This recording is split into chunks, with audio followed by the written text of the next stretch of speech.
Herzlich willkommen hier auf dem Gear Reference Kanal. Heute haben wir mal wieder eine Ikone, und zwar das Arktis 42 Commando Chest Rig. Manchmal auch zu finden als Classic Rig oder auch unter einer Modellbezeichnung. Konnte in Deutschland jahrelang bezogen werden, auch in verschiedenen Farben. Da gab es die Firma Riel, die hier angeboten haben und den Vertrieb gemacht haben. Die haben heute aber nur noch ein ganz paar Restposten vielleicht und ansonsten auch nichts Neues mehr, nachdem sich das über die Jahre so ein bisschen verändert hat. Über die Firma Riel bin ich aber auch damals auf Arktis aufmerksam geworden und habe mir damals dann schon das ein oder andere Stück von Arktis damals zugelegt. Kommen wir zum 42 Commando Chest Rig. Die Flecktarn-Version ist viel genutzt worden, Ende der 90er Jahre, Anfang der 2000er noch. Unter anderem im Einsatz gewesen im KFOR-Einsatz mit Fallschirmjägern und mit dem Kommando Spezialkräfte am Anfang in Afghanistan. Wurde auch von den Spezialkräften in anderen Farben verwendet, in DPM ganz viel, weil das DPM-Tarnmuster der Briten super zu bekommen war, überall, auch in Deutschland damals schon. Und auch im älteren Kampfschwimmerbuch zu sehen in Oliv im Einsatz. Auf Bildern sieht man das gute Stück dann natürlich häufig bei den britischen Streitkräften, auch schon im Ersten Golfkrieg und dort auch zu sehen beim Special Air Service, bei den sogenannten Scud-Hunter-Trupps, die durch die Wüste gefahren sind und die Scud-Raketen gesucht haben. Auch da schon ein Referenzbild gefunden. Schön zu sehen auch, dass Arktis das Chest Rig immer noch produziert.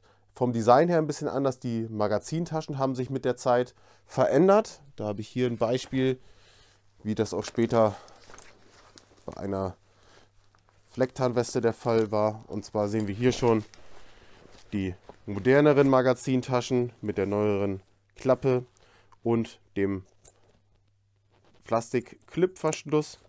Die alten Taschen sieht man ab und zu auch nochmal auf Fotos, dass sie einen Druckknopf haben. Das werden wir auf dem Foto sehen vom Special Air Service im Golfkrieg. Die haben alle noch einen zusätzlichen Druckknopf, um mit Druckknopf gesichert zu werden. Das ist dann damals viel kundenspezifisch gewesen, wie wir das auch später noch beim Chest Rig sehen, was wir uns im Detail angucken. Da war dann nämlich auch eine Modifizierung gemacht worden, die der Kunde wahrscheinlich damals so haben wollte. Dann schauen wir uns das Rig jetzt einmal im Detail an. Wie man schon sofort erkennen kann, viel dran ist nicht. Ist halt ein sehr basic, klassisches Chest Rig und dient primär der Mitführung von Munition. Dafür hier die 3 Magazintaschen. Da passen jeweils 3 Magazine für das Standard britische Gewehr zur damaligen Zeit. Das SA-80 rein, ist M4 Magazingröße, M16. Die passen auch und dementsprechend sind die Taschen groß genug, um auch 2 G36 Magazine zum Beispiel aufzunehmen, weshalb dieses Chest Rig auch beliebt war bei Soldaten der Bundeswehr.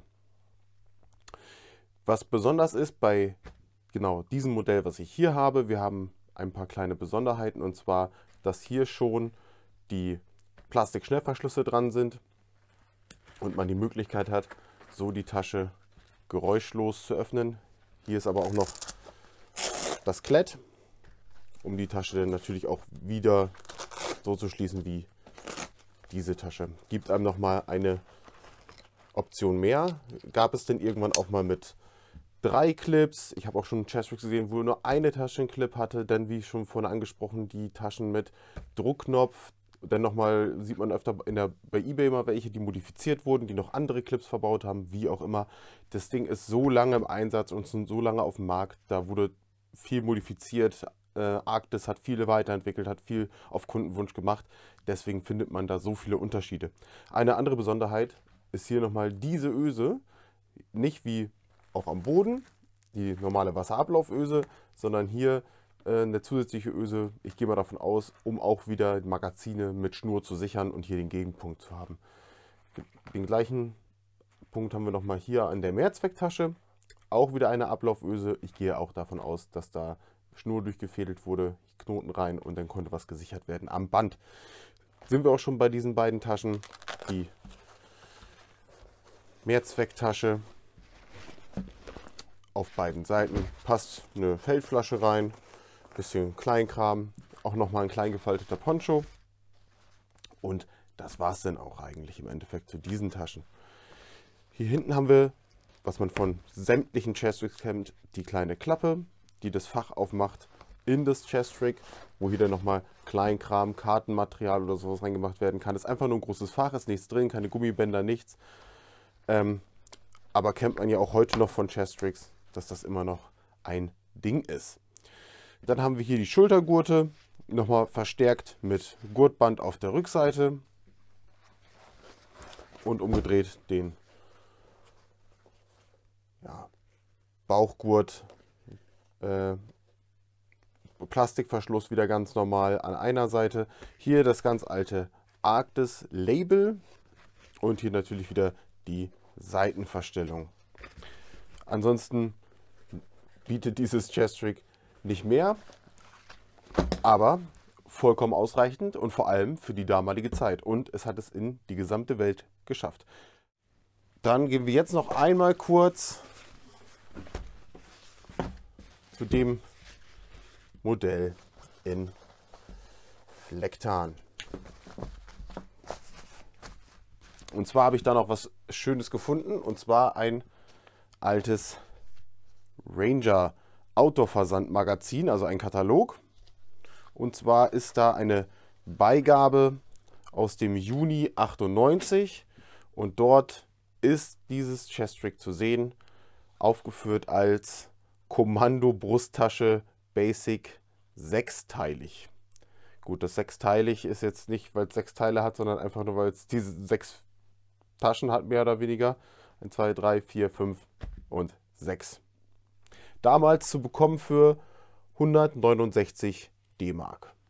Stolzer Preis damals.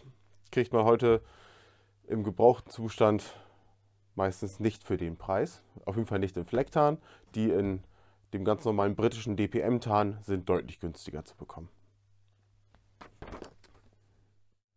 Dann bedanke ich mich mal wieder für die Aufmerksamkeit, freue mich, dass ihr zugesehen habt und lade euch ein, beim nächsten Mal wieder dabei zu sein. Vielen Dank.